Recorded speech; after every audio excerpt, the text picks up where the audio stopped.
ದಂಡಿನ ಶಿವರ ಪ್ರಾಥಮಿಕ ಆರೋಗ್ಯ ಕೇಂದ್ರದಲ್ಲಿ ವೈದ್ಯರು ಮತ್ತು ಸಿಬ್ಬಂದಿ ಇಲ್ಲದೆ ರೋಗಿಗಳು ಪರದಾಟವನ್ನ ಪಡ್ತಾ ಇದ್ದಾರೆ. ತುರುವೇಕೆರೆ ತಾಲೂಕಿನ ದಂಡಿನ ಶಿವರ ಹೋಬಳಿಯ ಪ್ರಾಥಮಿಕ ಆರೋಗ್ಯ ಕೇಂದ್ರದಲ್ಲಿ ವೈದ್ಯರು ಮತ್ತು ಮುಖ್ಯ ದಾದಿಯರು ಯಾರೂ ಇಲ್ಲವೆಂದು ಚಿಕಿತ್ಸೆಗೆ ಬಂದ ರೋಗಿಗಳಿಂದ ಸಿಬ್ಬಂದಿ ನಿರ್ಲಕ್ಷ್ಯದ ವಿರುದ್ಧ ತೀವ್ರ ಆಕ್ರೋಶ ವ್ಯಕ್ತಪಡಿಸಿದರು. ದಲಿತ ಸಂಘರ್ಷ ಸಮಿತಿ ನಾಯಕ ಕೃಷ್ಣಪ್ಪ ಹೊನ್ನೇನಹಳ್ಳಿಯವರು ಮಾತನಾಡ್ತಾ, ಗಂಗಾಧರ್ ಎಂಬ ರೋಗಿಯನ್ನು ನಾನೇ ಪ್ರಾಥಮಿಕ ಆರೋಗ್ಯ ಕೇಂದ್ರಕ್ಕೆ ಕರೆದುಕೊಂಡು ಹೋಗಿದ್ದೆ.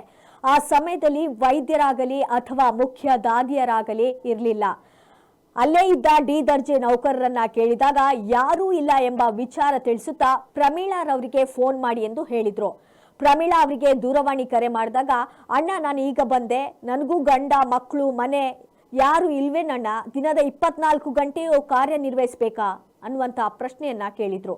ತದನಂತರ ವೈದ್ಯರಿಗೆ ಕರೆ ಮಾಡಿ ವಿಷಯ ತಿಳಿಸಿದಾಗ ಸಿಬ್ಬಂದಿ ಯಾರೂ ಇಲ್ಲವೇ ಎಂಬ ಪ್ರಶ್ನೆ ಕೇಳಿದ್ರು. ಹಾಗೆಯೇ ದೂರವಾಣಿ ಕರೆ ಮಾಡಿ ತಿಳಿಸುತ್ತೇನೆ ಎಂದು ವಿಷಯ ತಿಳಿಸಿದ್ರು.